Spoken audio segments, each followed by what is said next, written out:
Good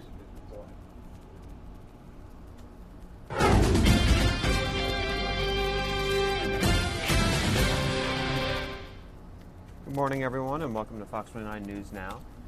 We're going to quickly take you out to Arlington, Massachusetts, where officials are tracking a bear in a tree. This footage is courtesy of WBZ in Boston. Arlington police have been warning the town of Arlington about a wandering bear. They tweeted this morning just after 7:30 asking residents to avoid Washington Street and Overlook Road and keep their pets inside.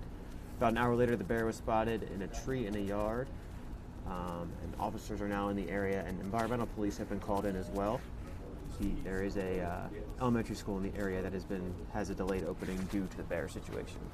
We'll keep an eye on that for a few minutes here.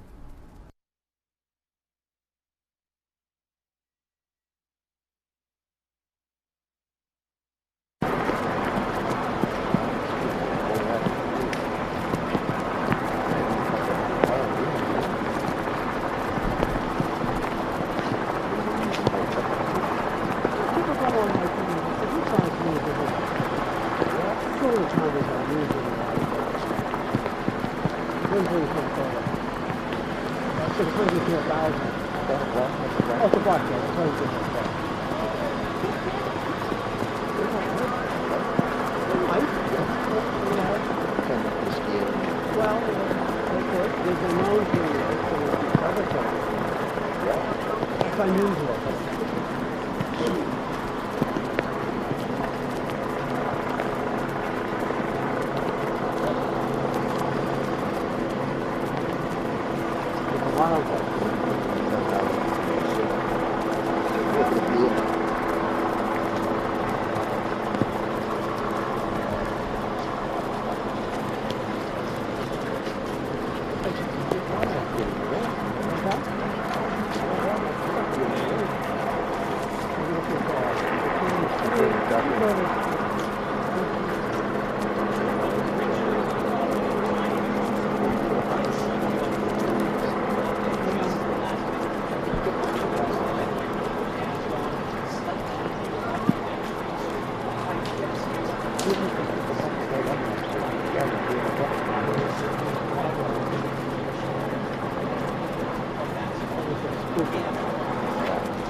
Way out of the element. Oh, yeah. What? Oh, that's okay.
continue to monitor that situation for you while we move on to some other news.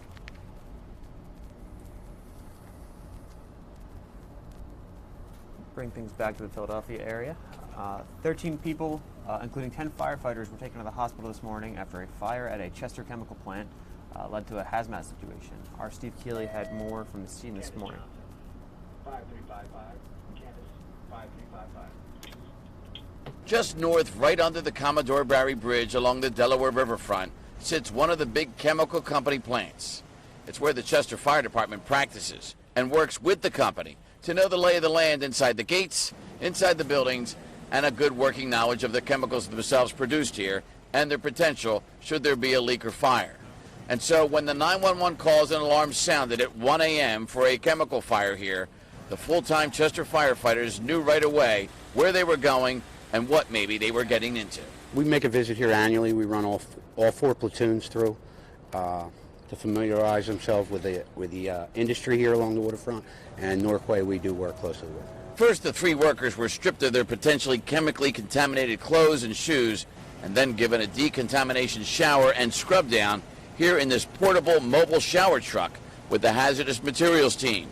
Then put in ambulances wearing fresh towels on their bodies and clean booties on their feet to keep the ambulance crews and hospital staff where they were headed from potentially being contaminated too with either the chemicals or the smoke from the fire they caused. This is all as a precaution. You wash them down, you decontaminate them, and you get them to the hospital just in case. Yes, it's just a process, precautionary. We run them through decontamination here, again at the hospital, and then the hospital evaluates them. And so as a precaution, 10 firefighters and 3 company workers went to 3 different hospitals to get full checkups just in case, but never felt burning skin or a burning sensation in their throats, eyes, or lungs from the smoke, proving that, like any sports teams in the Philly area, the fire, hazardous materials, and police teams practice too, and often that practice pays off with some championship-level life-saving, as it did here overnight.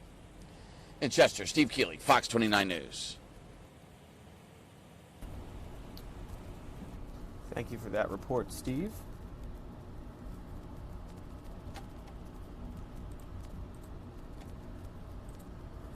The Cherry Hill Police Department is searching for a man they believe sexually assaulted a woman.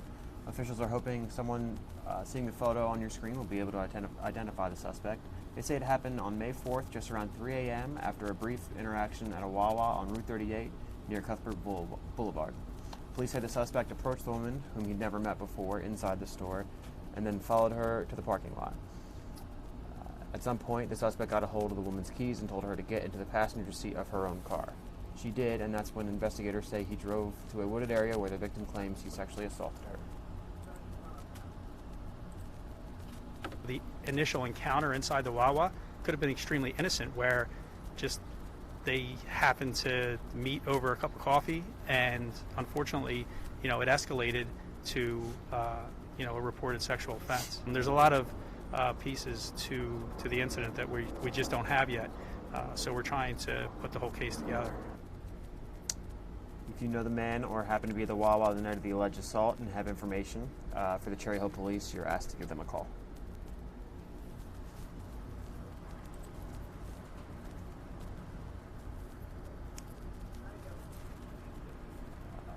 Tensions with Iran are rising this morning, and President Trump says he hopes it will not lead to war. But some members of Congress aren't so sure. And as Fox News correspondent Doug Lazater reports from Washington this morning, there are growing fears that a misstep could lead to a massive confrontation. In coming days, there will be a full briefing for the Senate on what's happening with Iran, but many here don't want to wait that long as relations go from bad to worse. With a carrier strike group standing by and massive B-52 bombers in position, the elements are there for an all-out conflict with Iran. Mr. President, are we going to war with Iran? Hope not. But there are growing concerns at the White House that Iran is planning attacks on the United States. Many staffers at the U.S. Embassy in Iraq have been evacuated. That they've been given instructions to prepare to attack Americans. The leadership in Iran is under enormous pressure after the U.S. reinstated sanctions. With more and more U.S. military assets in the region, though, the question is whether the intelligence is correct. Leaders in Congress attended a classified briefing on the Iran threat yesterday, but there is growing frustration among Democrats and Republicans. What in the world is going on here? The Constitution requires this decision to be made by Congress, not by this president. So I'm not going to comment on something I don't know about. And I would tell the administration you should pick up the phone and call members of Congress so that we don't have a microphone put in our face, ask us about why you're doing something when we have no clue. And there are reports of divisions within the White House on this, with President Trump pushing back against some of his more hawkish advisors. In Washington, Doug Luzader, Fox News.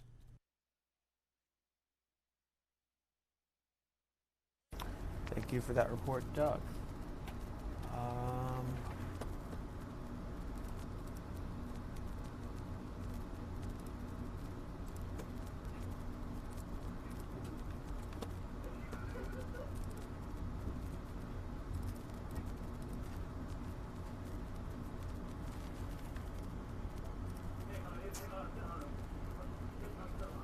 Moving on.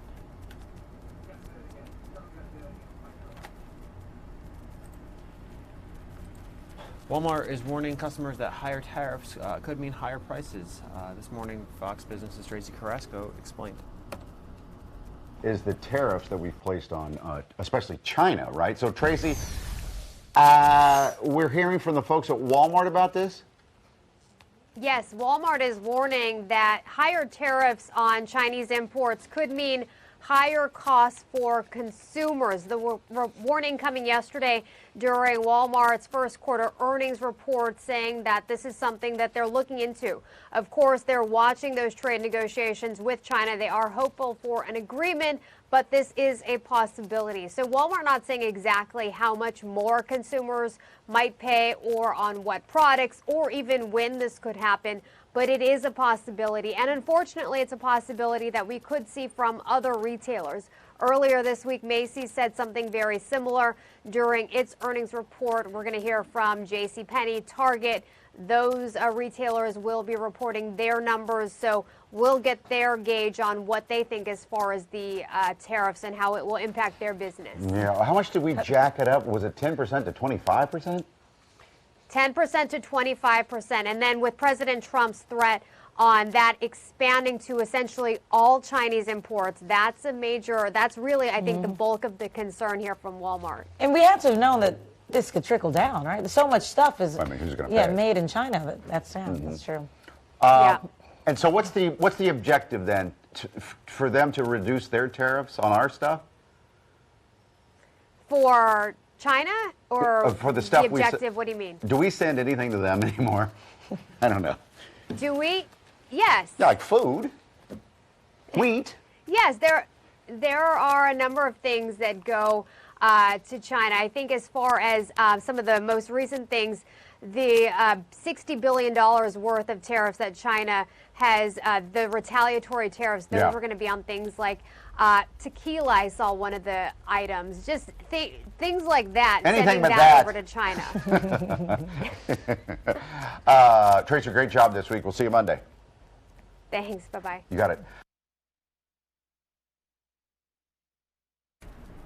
Professional golfer Tiger Woods and his girlfriend are facing a wrongful death lawsuit filed by a grieving family of a bartender who worked at the golfer's Florida restaurant. The family claims the 24-year-old died in a crash after being overserved at the restaurant. Woods and his girlfriend are, of course, devastated after this happened. Nick's family claims Tiger and his girlfriend, the manager, knew him well and were aware that he was an alcoholic. Attorney Heather Hansen says there are things you need to know if you serve or drink at an establishment that serves alcohol. She stopped by this morning to explain further. I've been watching, a little bit of the big tournament at Bethpage on Long Island, see how Tiger Woods is going to do. Well, Tiger Woods and his girlfriend are facing a wrongful death lawsuit filed by a grieving family of a bartender who worked at one of Tiger's Florida restaurants. The family claims a 24-year-old died in a crash after being overserved. Oh, alcohol. Right. Woods and his girlfriend, they say they are devastated that this happened.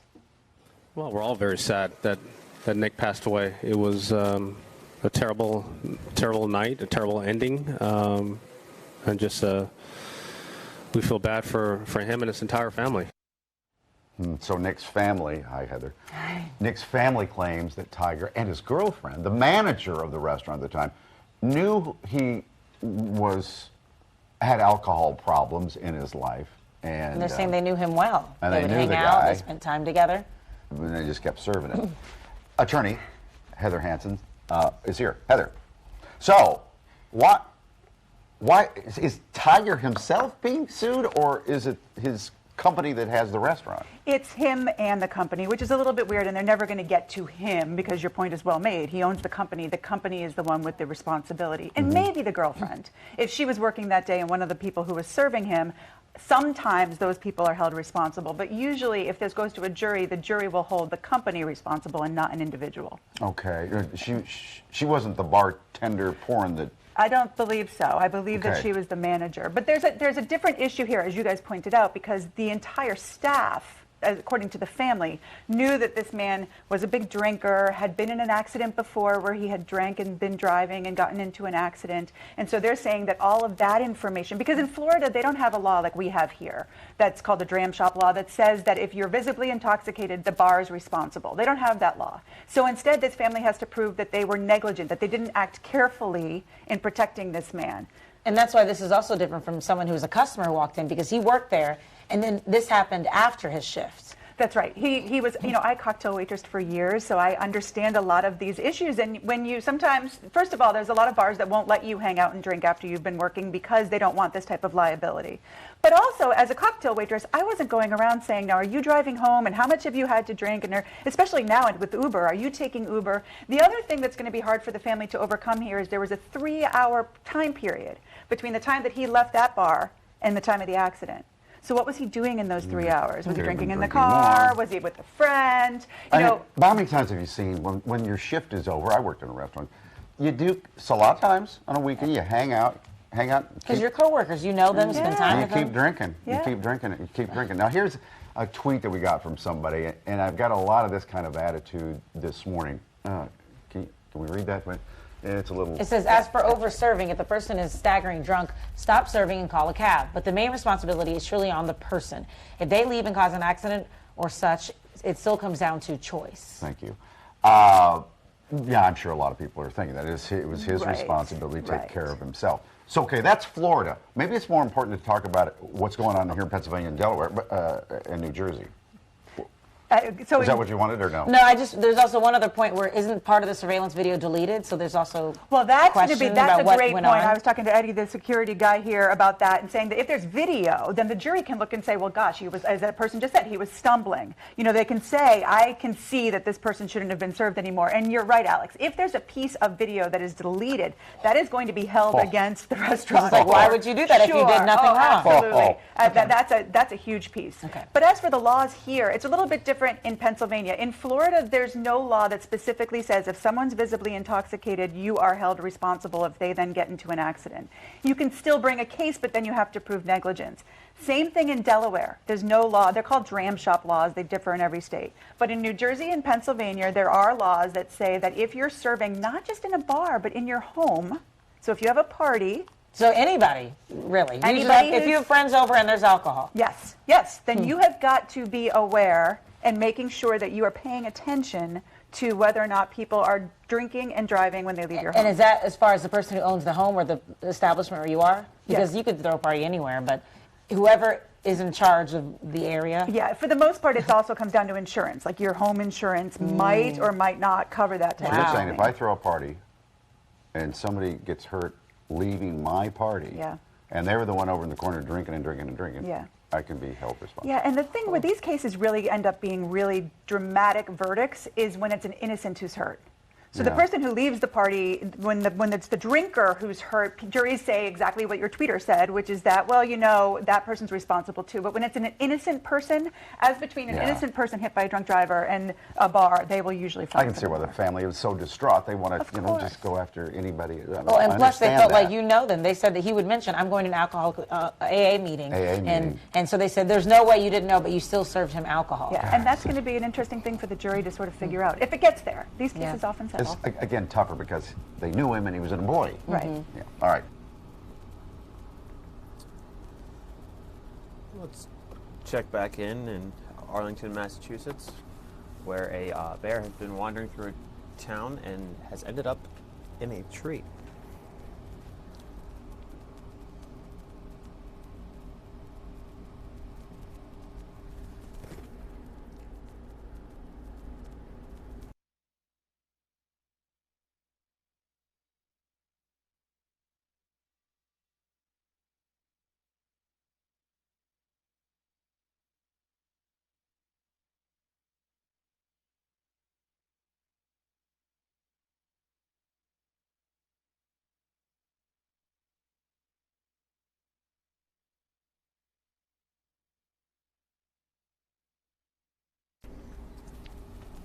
As I mentioned before, Arlington police have warned people about the wandering bear before it ended up in this tree. They've been following the bear since about 7:30 this morning when they asked residents to keep their pets inside. About an hour later, the bear was spotted in the tree, so it's been in the tree for probably around 2 hours now. Officers and environmental police are in the area as they monitor the situation.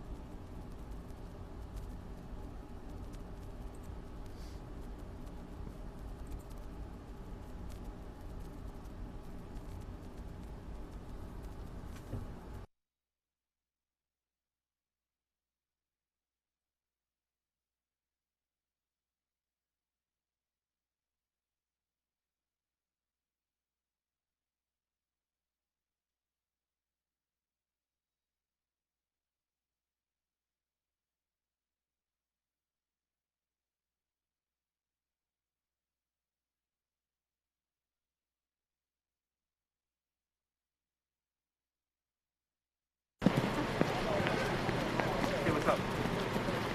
What's up? Alright, the bear's actually coming down right now, so I gotta take this.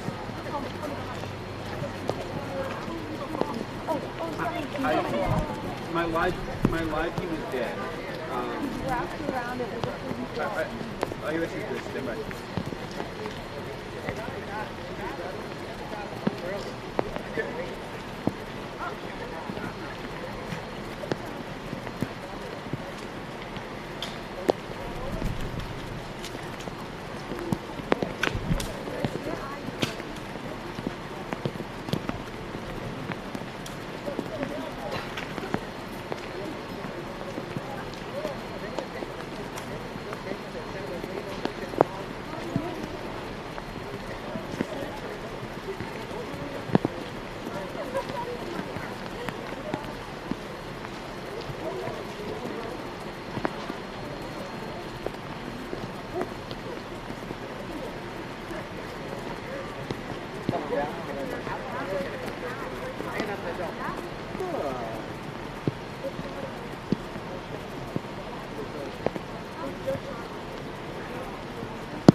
Well, he kind of came down on his own, so he's out of my line of sight.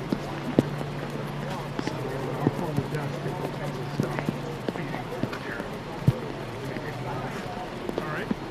Okay. Yeah, they did. All right. Let me call Daniel. Okay. Thanks. Bye.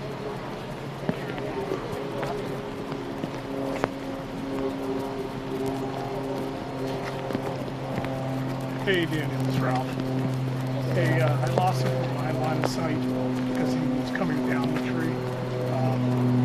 So I'm going to stop the recording here, and maybe I'll move to where Nick and Jeff or somewhere. The wheels around there somewhere. Oh, what would you like?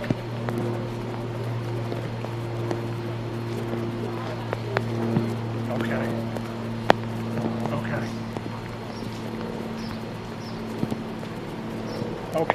All right, Forgive me we'll for do. looking around, but I'm trying to read the situation based on what the first responders in this area are doing. And right now, We'll do. Okay. Yeah. of course, people on site there. That is certainly encouraging development where has started coming down originally in areas.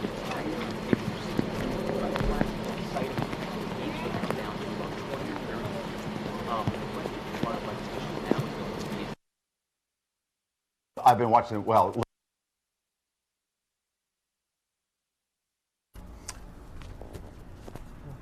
We'll keep an eye on that and see if that live shot of the bear comes back.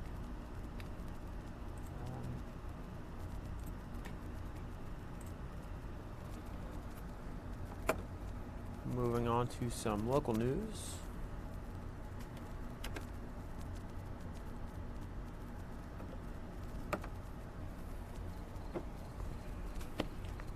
A woman is dead after a shooting overnight in North Philadelphia. It happened just before 10:30 p.m. in the area of the 2200 block of North 23rd Street. Police say they found a 42-year-old victim lying in the street with a single gunshot wound to her neck. She was taken to Temple Hospital where she was later pronounced dead. Investigators say at least 12 shots were fired from 2 semi-automatic weapons.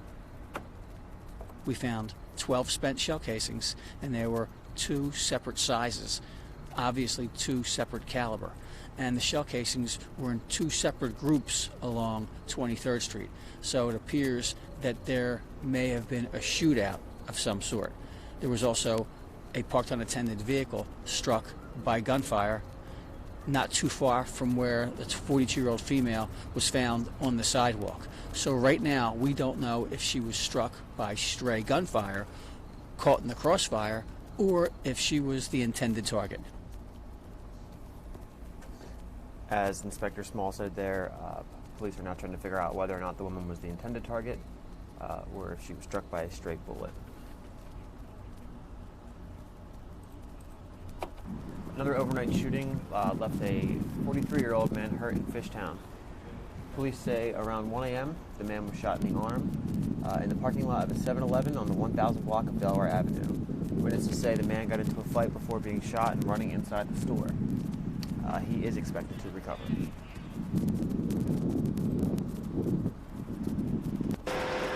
One person is in the hospital after a fire in the overnight. It started around 12:30 on the 2000 block of Stevens Street. Firefighters are quickly to pull the fire. There's no word on what started the fire or the victim's condition.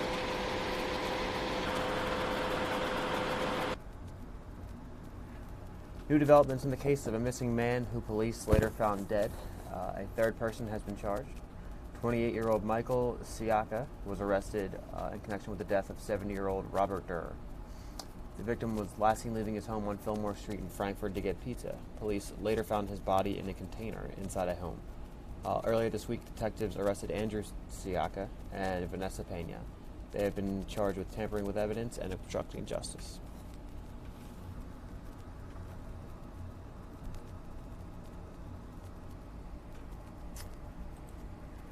The search continues this morning for this man. Police say he's accused of robbing a person on the 2200 block of Locust Street in Philadelphia's Fittler Square neighborhood this past Saturday. Police say he pulled a gun on the victim and took off with their iPhone. The suspect was seen on surveillance video wearing dark clothing, a red Phillies backpack, and multicolored sneakers. If you commit a crime in that neighborhood, you're going to get picked up on video. And it was surprising to us that it was just, again, so early in the morning and just so reckless. Once again, police say the man pulled a gun on the victim in broad daylight, and they are asking for the public's help in identifying the suspect. We have another look of him on fox29.com.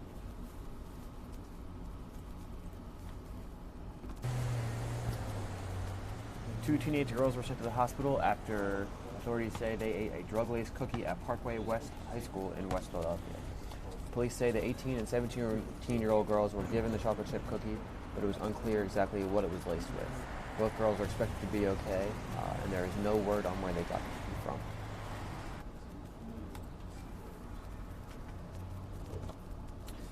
It might be the most dangerous stretch of road in the region, but traffic on Roosevelt Boulevard is about to get slower and hopefully safer.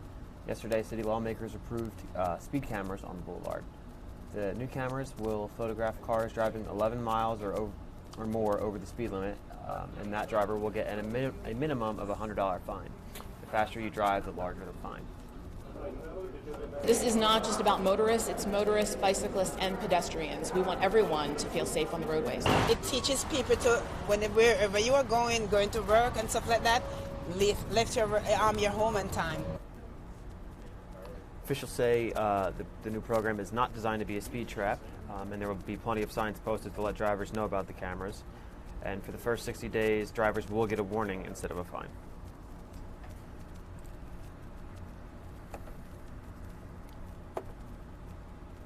The internet's favorite feline with a sour disposition has passed away. Grumpy Cat's family took to social media Friday to announce that despite care from top professionals, Grumpy Cat passed away earlier this week at the age of 7. The cause of death, according to her owners, was complications from a urinary tract infection. Grumpy Cat, also known as Tartar Sauce, was a calico mix who suffered from feline dwarfism. She became an internet sensation for her perpetually grumpy face. Her owners say Grumpy Cat helped millions of people smile around the world, and her spirit will live on through her fans everywhere.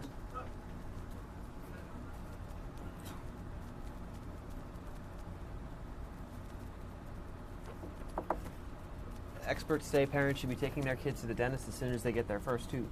But a new study reveals parents aren't taking that advice. Dr. Mike weighed in this morning.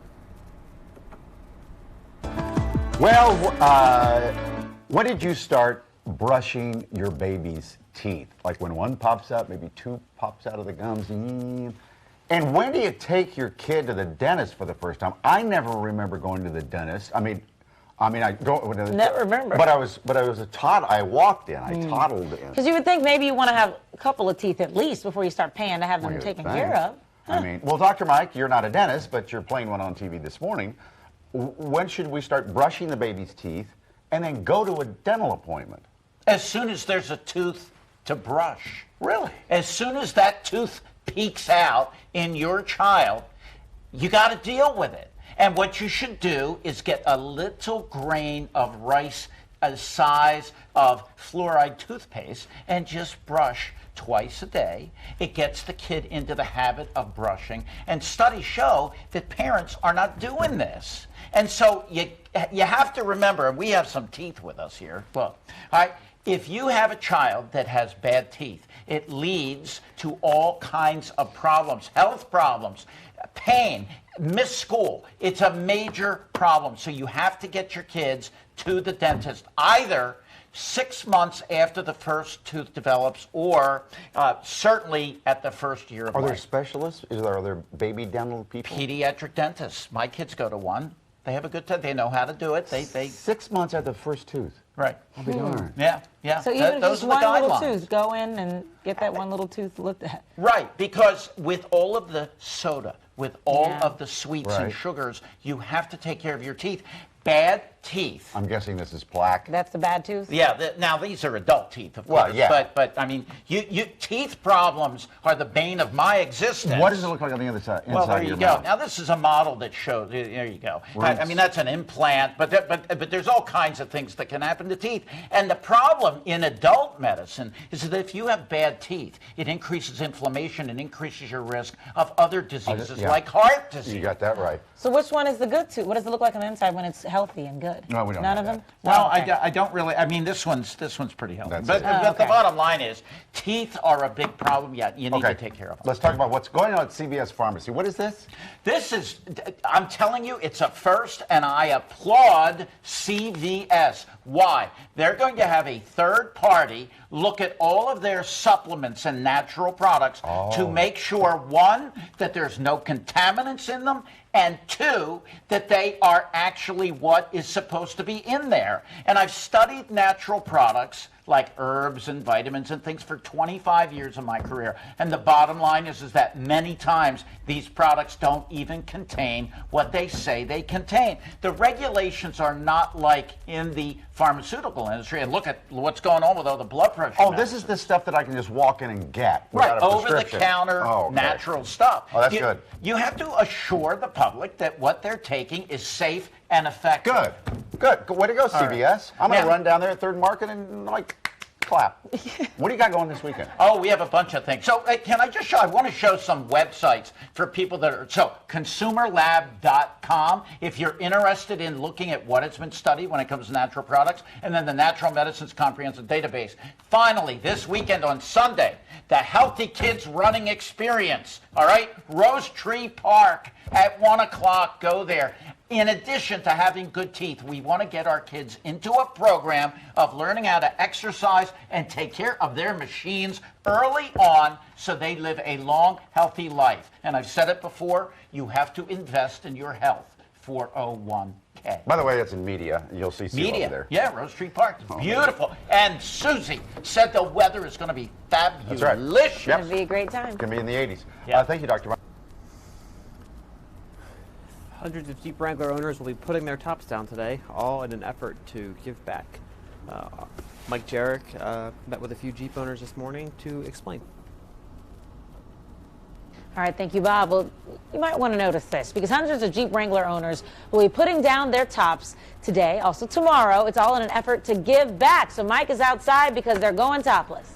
Come into the sun. You feel sun on your face? It easy, really. Oh, did that feel good, guys? Yeah. We did look out on the weather. Well, that's for sure, and the weather's going to be good most of the weekend. Let me do it. You remind me of my Jeep. You know, probably the wrong guy to be singing it. But what's your name? Andrew. And you? Steve. Okay. And they're Jeeps as far as I can see. What is the Turn 5 event mean? What's Turn 5? Turn 5 is a local business. We saw all across the country help people modify their vehicles, modify their Jeep Wranglers, make them look like this, lift them up on big tires, take the tops off. Okay, so that's why we call it Go Topless Day. Jeep that has a top that comes off? That is correct, yes. Okay. This is a fundraiser, though, in a way, isn't it? This is a fundraiser for sure. So Go Topless Day is actually tomorrow. Today is the kickoff event for Go Topless Day. But tomorrow there are 200 events going on all across the world. There's events in the U.S., but there's events in Spain. There's events in South Africa, events in Australia. Everyone is celebrating taking the tops off of their Jeeps, and they're all raising money for their local communities. So we have some of our local charities here that we're raising money with. Right. But raising money for all local communities, and Turn 5 is matching up to $150,000 in donations to all those local communities all across the world. Okay. Now, where is this particular caravan going today in Philly? We are going to travel around the city, draw some attention for Coded by Kids. That's a local organization that Turn 5 is making a donation to today. As well as Angel East, Angel Flight East. Now, tomorrow, there's not one specifically in the city of Philadelphia. What's the closest one?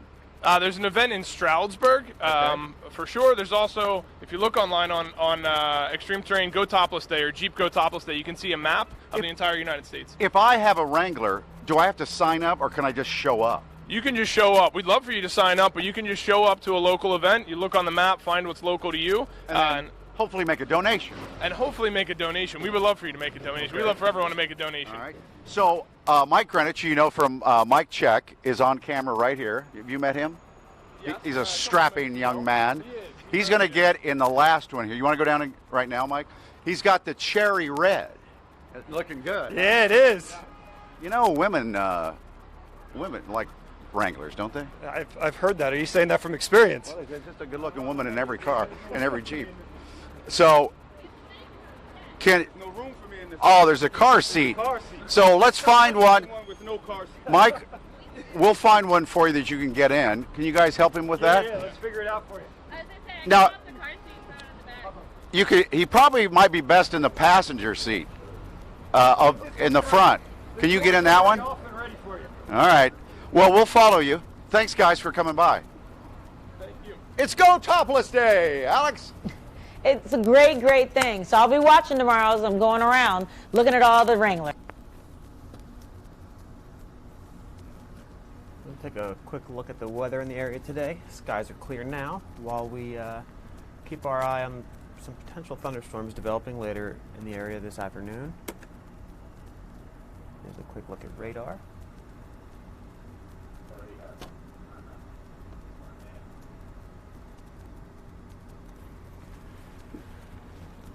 Take a look at the futurecast as well.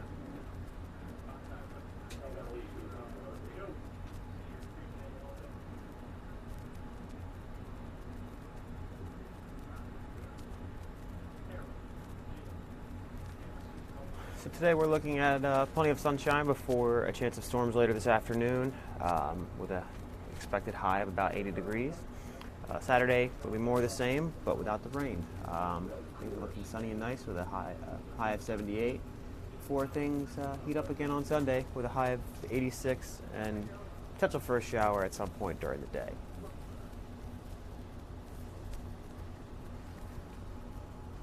For the latest forecast, you can always download our Fox 29 Weather Authority app.